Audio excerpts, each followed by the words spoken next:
आज है 31 मार्च 2025 दिन सोमवार।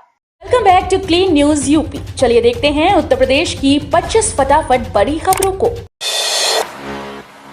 लखनऊ और प्रयागराज में दिखा ईद का चांद। भारत में आज मनाया जाएगा ईद उल फितर का त्योहार। उत्तर प्रदेश की राजधानी लखनऊ और प्रयागराज में ईद का चांद दिखाई दिया।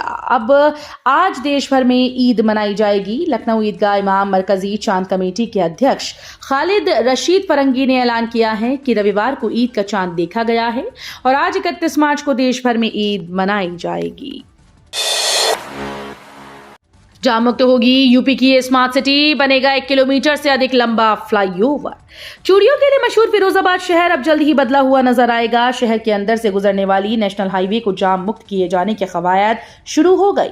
जल्द ही यहाँ एक फ्लाईओवर बनेगा जिसकी लंबाई 1 किलोमीटर से अधिक होगी। फ्लाईओवर के बनने से सुभाष तिराहा और सुहागनगर चौराहा ये दोनों जाम मुक्त हो जाएंगे। ये चौराहे शहर के व्यस्ततम चौराहे हैं जहां लोगों को जाम की समस्या से परेशान होना पड़ता है। गोल्डन आवर में उपलब्ध हो घायल व्यक्ति का इलाज। योगी सरकार कर रही है प्रयास। राज्य सड़क सुरक्षा परिषद ने रोड एक्सीडेंट के घायलों को गोल्डन आवर में चिकित्सा सुविधा उपलब्ध कराने के लिए प्रदेश के सभी जिला अस्पतालों में इमरजेंसी वार्ड को उच्चीकृत करने के साथ कानपुर, प्रयागराज, मेरठ, गोरखपुर के राजकीय मेडिकल कॉलेज के ट्रॉमा सेंटर को लेवल 2 से लेवल 1 में अपग्रेड किया जा रहा है। चित्रकूट में 11 करोड़ से बनेगा eco tourism park. Eco lodge, हटवा, एम्फी थिएटर के साथ फूड कोर्ट भी होगा। रामायण सर्किट का महत्वपूर्ण स्थल चित्रकूट जल्द ही धार्मिक, आध्यात्मिक और प्राकृतिक पर्यटन का प्रमुख केंद्र बनेगा। UP eco tourism development board Ranipur tiger reserve के निकट इको टूरिज्म थीम पार्क का निर्माण करेगा। 7 एकड़ में बनने वाले इस पार्क के लिए 11.77 करोड़ रुपए स्वीकृत कर 5 करोड़ रुपए जारी कर दिए गए हैं। 1 अप्रैल से महंगी होंगी जरूरी दवाएं। दवाओं के दाम में 1.74% तक होगी बढ़ोतरी। कैंसर, मधुमेह, हृदय रोग, एंटीबायोटिक्स जैसी जरूरी 800 दवाएं 1 अप्रैल से महंगी हो जाएंगी। सरकार ने जरूरी दवाओं की लिस्ट यानी NLEM में शामिल दवाओं के दाम में 1.74% तक बढ़ोतरी को मंजूरी दी। मधुमेह जैसी बीमारियों में रोजाना दवाइयों की जरूरत होती है। कीमतों में ये बढ़ोतरी मरीजों के मासिक बजट को प्रभावित कर सकती है। गोरखपुर में बोले प्रोफेसर भार्गव, आयुर्वेद और बायोटेक्नोलॉजी से चिकित्सा के क्षेत्र में हो रहा वैश्विक नवाचार। महायोगी गोरखनाथ विश्वविद्यालय गोरखपुर के अंतर्गत संचालित संबद्ध स्वास्थ्य विज्ञान संकाय के तत्वावधान में सोसाइटी फॉर बायोटेक्नोलॉजिस्ट इंडिया के सहयोग से आयुर्वेद व बायोमेडिकल विज्ञान में जैव प्रौद्योगिकी के अनुप्रयोग विषय पर 3 दिवसीय अंतर्राष्ट्रीय सम्मेलन का शुभारंभ रविवार को हुआ। उद्घाटन सत्र में मुख्य अतिथि के रूप में ICMR के पूर्व महानिदेशक और राष्ट्रीय विज्ञान अकादमी के अध्यक्ष पद्मश्री प्रोफेसर बलराम भार्गव का मार्गदर्शन प्राप्त हुआ। वनटांगिया गांव को बड़ी सौगात। इन 2 गांव में खुलेंगे प्राथमिक विद्यालय। योगी सरकार ने महेशपुर और पुटानी वनटांगिया ग्राम में प्राथमिक विद्यालय स्थापित करने की स्वीकृति प्रदान कर दी है। गोंडा टीम के विशेष पहल पर अब वनटांगिया गांव के बच्चों को अपने ही गांव में गुणवत्तापूर्ण शिक्षा प्राप्त करने का अवसर मिलेगा। ये निर्णय शिक्षा के प्रचार प्रसार में एक ऐतिहासिक कदम साबित होगा। सरकार ने प्रत्येक प्राथमिक विद्यालय के लिए 29.45 लाख रुपए का बजट स्वीकृत किया। यूपी से होते हुए गर्मियों में चलेंगी स्पेशल ट्रेन। यात्रियों की सुविधा के लिए रेलवे ने समर स्पेशल ट्रेन की घोषणा की है। ये ट्रेन यूपी होकर चलेंगी। इससे यात्रियों को गर्मियों की छुट्टियों में सफर करने में आसानी और सुविधा होगी। भारतीय रेलवे की जारी की गई जानकारी के अनुसार गाड़ी संख्या 04125/04126 Subedarganj Bandra terminus Subedarganj summer special train Subedarganj से 7 अप्रैल से 30 जून तक प्रत्येक सोमवार और बांद्रा टर्मिनस से 8 अप्रैल से 1 जुलाई तक प्रत्येक मंगलवार को चलेगी। ट्रेन सूबेदारगंज से सुबह 5:20 पर चलेगी। गोरखनाथ मंदिर में एंट्री पर स्कैन होंगे चेहरे, हर गतिविधि पर नजर। यूपी के गोरखपुर में गोरखनाथ मंदिर की सुरक्षा आने वाले दिनों में और भी पुख्ता की जाएगी। सुरक्षा मुख्यालय की तरफ से मंदिर परिसर में फेस रिकॉग्निशन कैमरे लगाने की तैयारी है। ये कैमरे मंदिर परिसर में आने वाले सभी लोगों का चेहरा स्कैन करेगा और हर तरह की गतिविधियों पर नजर रखेगा। AI तकनीक से काम करने वाले इस तरह के कैमरे का महाकुंभ में भी इस्तेमाल हो चुका है।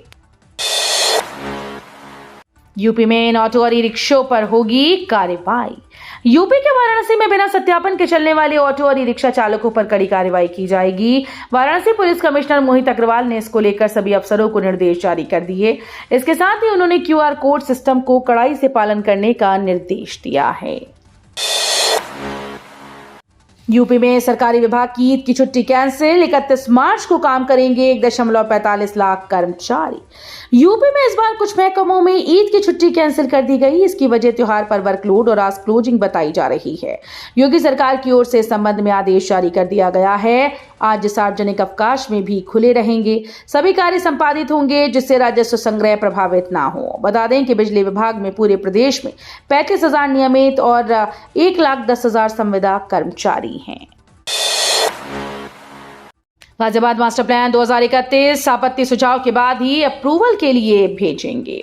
उत्तर प्रदेश के गाजियाबाद में मास्टर प्लान को लेकर नई योजना तैयार की गई। दरअसल मास्टर प्लान 2031 को लेकर पिछले दिनों शासकीय समिति की बैठक हुई थी, जिसमें कुछ प्रकरण में अनापत्ति और सुझाव पब्लिक से लेकर फिर शासन के पास अप्रूवल के लिए भेजने को कहा था। जीडीए ने इसमें आपत्ति और सुझाव आमंत्रित किए जाने का काम शुरू किया है। बताया जा रहा है कि अप्रैल के पहले सप्ताह तक इस काम को पूरा कर अप्रूवल के लिए भेज दिया जाएगा।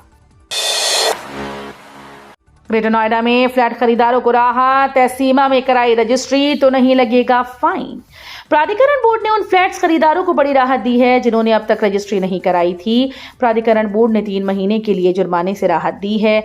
आधिकारिक जानकारी के मुताबिक यदि फ्लैट खरीदार बोर्ड के इस फैसले के दिन से 3 माह के भीतर यदि रजिस्ट्री करा लेते हैं तो जुर्माने से बच जाएंगे। फ्लैट खरीदारों पर हर दिन 100 रुपए के हिसाब से जुर्माना लग रहा था। बनारस के बाद अब यूपी के शहर में भी मोहल्ले के नाम बदलने की मांग। जिस तरह से उत्तर प्रदेश की धार्मिक नगरी काशी में 50 मोहल्लों के नाम बदलने की तैयारी जोरों पर है, ठीक उसी तरह बलिया में भी इस पहल को लेकर चर्चा तेज हो गई। जिसे विमुक्त तीर्थ या भृगु क्षेत्र के नाम से जाना जाता है, वो बलिया ऐतिहासिक और धार्मिक महत्व रखता है।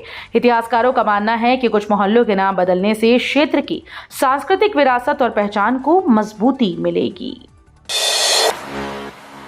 अधिकारियों के यहां स्मार्ट मीटर लगने की हुई शुरुआत। जिले के सभी अधिकारियों के यहां बिजली के स्मार्ट मीटर लगाए जाएंगे, जिसकी शुरुआत एसपी बंगले से की जा चुकी है।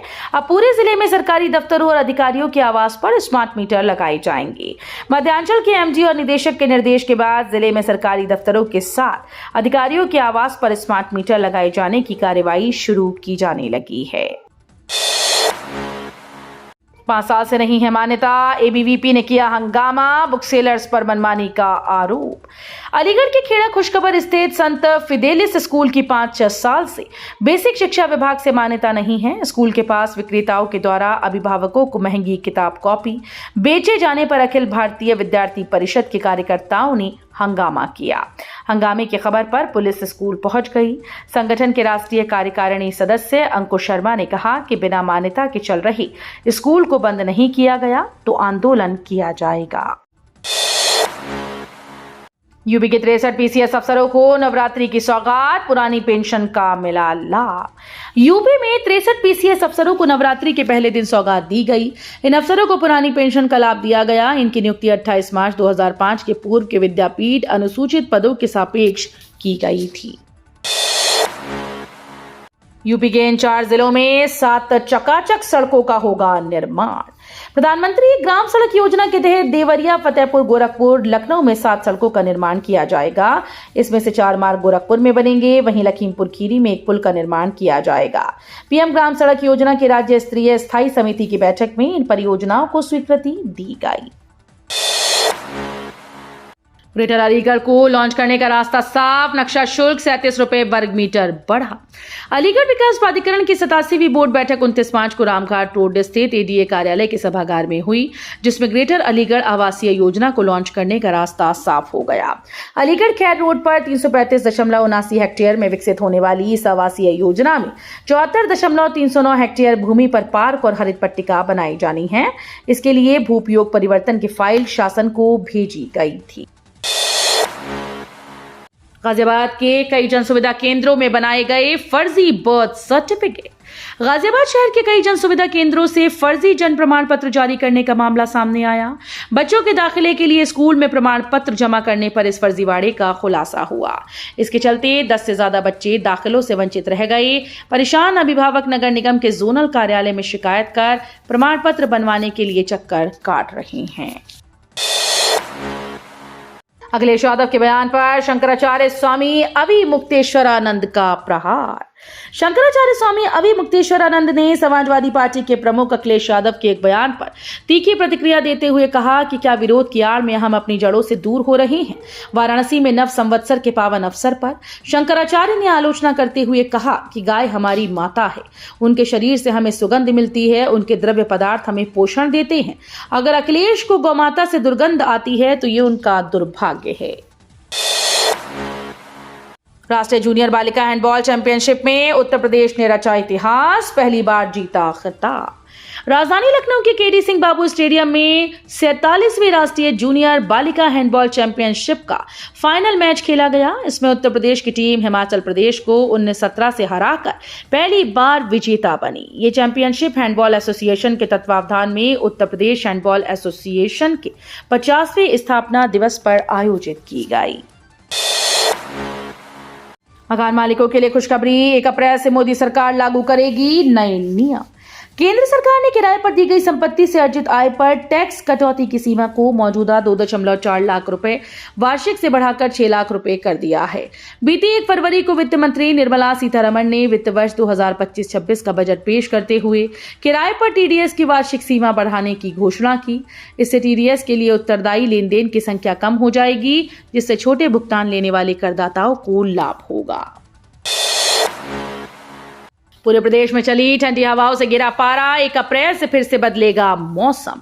प्रदेश में पिछले कुछ दिनों से मौसम में तेजी से बदलाव देखने को मिल रहा है। मौसम विभाग की माने तो रविवार को प्रदेश के पश्चिमी और बुंदेलखंड क्षेत्रों में गर्म हवाएं और लू जैसे हालात बने रहे। तापमान में 1 से 2 डिग्री की और वृद्धि हुई। इस तरह आज 31 मार्च को पूर्वी और मध्य यूपी में गर्मी का असर तेज होगा। तापमान 38 से 40 डिग्री के बीच रहने की संभावना है। 8 लाख रुपए के होम लोन पर 4% ब्याज सब्सिडी, घर बनाने के लिए मोदी सरकार का तोहफा। सरकार इस स्कीम में ब्याज सब्सिडी योजना के तहत लाभार्थियों को होम लोन पर राहत देती है। 35 लाख तक की कीमत वाले मकान के लिए 25 लाख तक का होम लोन लेने वाले लाभार्थी को छूट मिलती है। ऐसे लाभार्थी 12 वर्ष की अवधि तक के पहले 8 लाख रुपए के लोन पर 4% ब्याज सब्सिडी के पात्र होंगे। पात्र लाभार्थियों को 5 वार्षिक किश्तों में पुश बटन के माध्यम से 1,80,000 की सब्सिडी जारी की जाएगी। तो ये थी आज की 25 फटाफट बड़ी खबरें। अगर आपको न्यूज पसंद आई हो तो वीडियो को लाइक और शेयर जरूर करें। धन्यवाद।